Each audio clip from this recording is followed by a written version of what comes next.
សារចង់មកបែបណាប្រទានបជ័យដល់វិញជាស្ថាន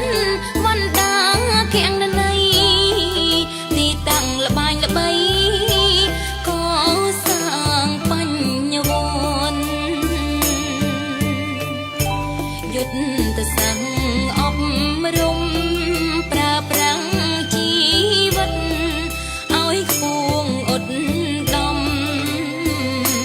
ក៏សាងមានទំនុំឲ្យបានស័ក្តិសមនយោបាយអភិវឌ្ឍសេដ្ឋកិច្ច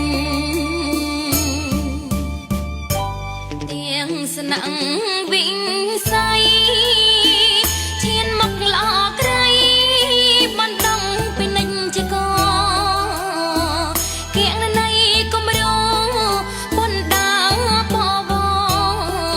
សៅវណ្ណកម្មគ្រូស្នាដៃរំលេចវណ្ដាគណ